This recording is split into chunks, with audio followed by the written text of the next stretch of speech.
चक्रवाती तूफान भारत के अंदरूनी भागों पर पहुंच गया है और साथ में अरब सागर पर बना डिप्रेशन लगातार भारत के कई राज्यों को प्रभावित कर रहा है।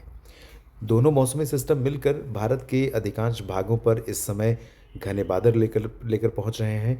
और अगर हम डिप्रेशन की बात करें तो अरब सागर के उत्तर पूर्वी रीजन पर है और ये लगातार पूर्वी दिशा में उत्तर पूर्वी दिशा में गुजरात की तरफ आगे बढ़ रहा है।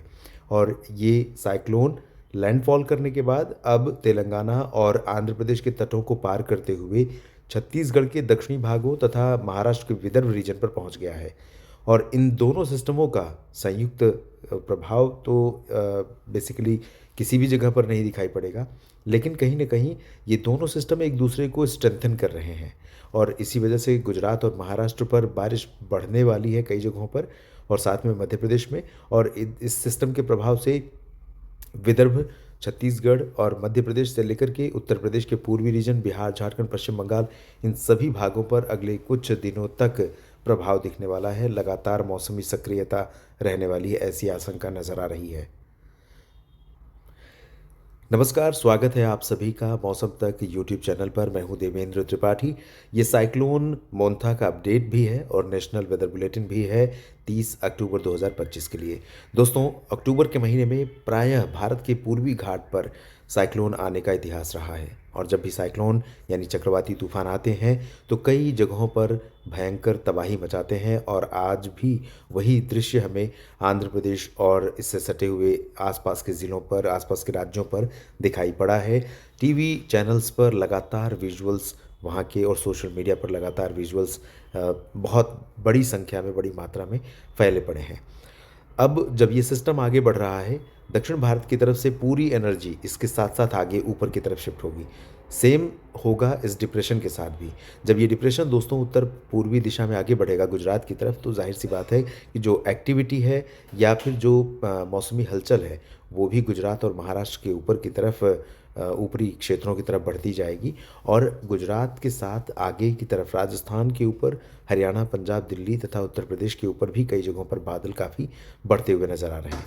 तो इन परिस्थितियों में पूरे भारत भर में क्या परिवर्तन हो सकता है? दिल्ली में क्या बरसात होगी या सिर्फ बादल ही रहेंगे? क्लाउड सीडिंग से ही संतोष करना पड़ेगा, या जयपुर और बरेली में भी बरसने वाले बादल पहुंचेंगे, या पटना और रायपुर और रांची में भी बरसात होने की संभावना बनेगी? ये भी देखेंगे। और जो ये स्थिति है कई राज्यों में जो फसलों की स्थिति है, फसलों की स्टेज है, उसके लिए काफ़ी चुनौतीपूर्ण है क्योंकि नुकसान पहुंच रहा है। आइए जानते हैं किस तरह की बारिश की संभावना है। और दोस्तों, मैं आज क्षमा चाहूँगा, किसी विशेष कारण से आज आपको डिटेल में टीवी स्क्रीन पर नहीं दिखा पा रहा हूँ, इसलिए इसमें वीडियो दिखाने का प्रयास कर रहा हूँ। जानकारी देने का पूरा प्रयास रहेगा कि सही जानकारी आप तक पहुँचे। तो बने रहिए मेरे साथ वीडियो में और समझिए कि पूरे भारत में मौसम कैसा रहने वाला है। दोस्तों, शुरुआत में एक बात कहना चाहूँगा पूर्वानुमान से पहले कि जहाँ तक अभी तक ये तूफान पहुँचा और जहाँ तक इसने तबाही मचाई और उसके बाद जो संभावना है, उन परिस्थितियों को ध्यान में रखते हुए, उन संभावनाओं को ध्यान में रखते हुए, जहाँ नुकसान पहुँच चुका है वहाँ तो अब हम कुछ नहीं कर सकते, लेकिन जहाँ पर आने वाले समय में बरसात होने वाली है वहाँ हम थोड़ा ध्यान रखें ताकि नुकसान कम से कम हो। अभी जो स्थिति दिखाई दे रही है उसके अनुसार इस तूफान का प्रभाव मध्य भारत में उड़ीसा और छत्तीसगढ़ के कई ज़िलों पर रहेगा, साथ में महाराष्ट्र के विदर्भ के पूरे क्षेत्र में रहेगा, साथ ही मराठवाड़ा पर रहेगा। पूर्वी मध्य प्रदेश के तमाम ज़िलों पर इस तूफान के कारण मध्यम से भारी बारिश होने की आशंका नज़र आ रही है। और साथ में पश्चिमी मध्य प्रदेश के ऊपर भी बादल रहेंगे, लेकिन इस तूफान का प्रभाव पूरब में ही रहेगा, पश्चिमी क्षेत्रों पर कम रहेगा। पश्चिमी क्षेत्रों पर रहेगा डिप्रेशन, और जैसा कि मैंने कहा पश्चिमी क्षेत्रों पर डिप्रेशन का प्रभाव रहेगा जो अरब सागर पर है। तो अरब सागर से सिस्टम आगे बढ़ते हुए विदर्भ के पश्चिम में मराठवाड़ा को प्रभावित कर रहा है। और अगले 24 घंटों में इसका प्रभाव पुणे, अहिल्यानगर से लेकर के नंदुरबार, धुले, नासिक, जलगांव एंटायर रीजन पर रहेगा। पालघर और मुंबई, ठाणे, कल्याण, इन सभी क्षेत्रों के साथ साथ महाबलेश्वर और नवी मुंबई समेत रत्नागिरी, सिंधुदुर्ग, रायगढ़ तथा गोवा तक बारिश होने की संभावना है। उत्तरी क्षेत्रों में ज़्यादा तेज़ बारिश होगी। इसी तरह से सूरत, वलसाड़, नवसारी, डांग, तापी, भरूच से लेकर अहमदाबाद, गांधीनगर, वडोदरा में भी मध्यम से भारी बारिश होने की संभावना दिखाई पड़ रही है। और जहाँ तक बारिश की स्थिति हम सौराष्ट्र में देखें तो दादरा नगर हवेली, दमन दीव से लेकर के इधर सोमनाथ, भावनगर और वेरावल से द्वारका तक और इन भागों में तेज़ बारिश होगी और आंतरिक इलाकों में यानी राजकोट, जूनागढ़, बोटाद, अमरेली और सुरेंद्रनगर इन भागों में हल्की वर्षा होने की संभावना है। इसी तरह से अहमदाबाद, अरवली, महिसागर, मोडासा, पाटन, साबरकांठा, बनासकांठा, महसाना इन भागों पर और कच्छ में भी बादल रहेंगे और हल्की वर्षा होने की संभावना यहाँ पर दिखाई पड़ेगी। बहुत तेज़ बारिश यहाँ पर संभावित नहीं है। मध्य प्रदेश के दक्षिण पश्चिमी क्षेत्रों पर उज्जैन, इंदौर, देवास से लेकर के भोपाल और बैतूल, खंडवा और खरगोन तथा बुरहानपुर, अलीराजपुर, धार, मंदसौर इन भागों में भी बरसात होने की संभावना है। नीमच, रतलाम से लेकर शिवपुरी, श्योपुर, गुना, ग्वालियर यहाँ पर भी बादल छाएंगे, लेकिन उत्तरी क्षेत्रों पर बारिश कम संभावित है।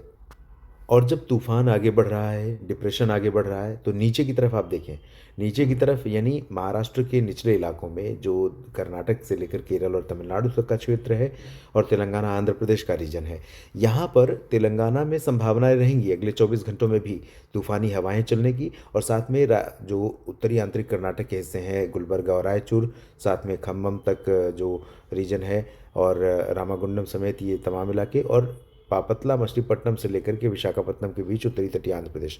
तेलंगाना में मध्यम से तेज़ वर्षा और उत्तरी तटीय आंध्र प्रदेश में भी कई जगहों पर मध्यम से तेज़ वर्षा होने की संभावना रहेगी। साउथ कोस्टल आंध्र प्रदेश और रायलसीमा रीजन पर बारिश की गतिविधियां काफ़ी कम हो गई हैं और अगले 24 घंटों में यानी 30 अक्टूबर को आप देखेंगे साफ मौसम नजर आएगा।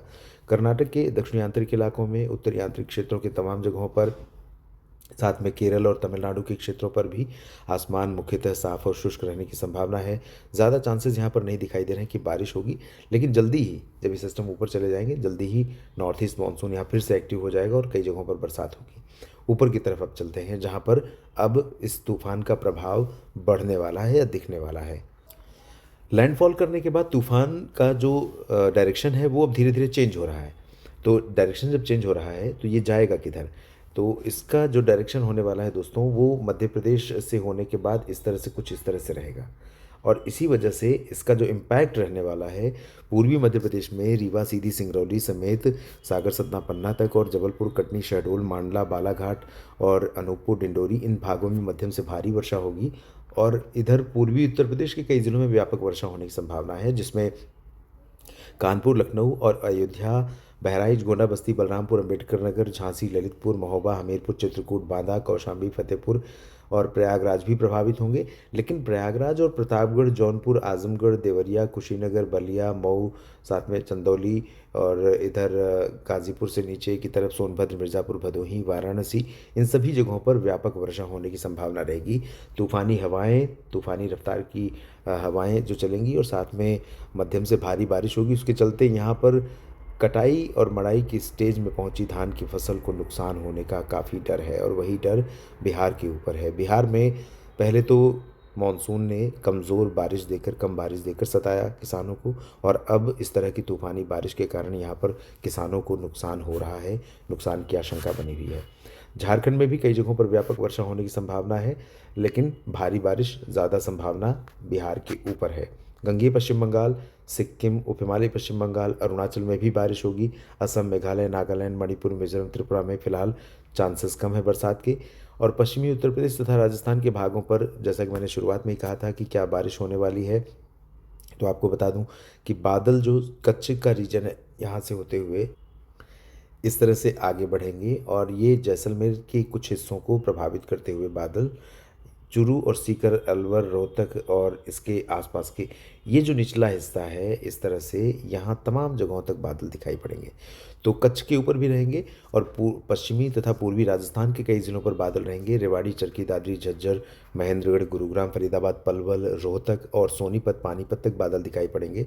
राष्ट्रीय राजधानी दिल्ली और पश्चिमी उत्तर प्रदेश के कई ज़िलों पर, साथ में पूर्वी उत्तराखंड के तमाम इलाकों पर बादल रहेंगे और कई बार काफ़ी घने बादलों का पैच दिखाई पड़ेगा। पैच मतलब इस तरह से ऐसे ऐसे छोटे छोटे पैच हो सकते हैं, पतले पैच हो सकते हैं और कुछ जगहों पर वो घने बादल दिखाई पड़ सकते हैं।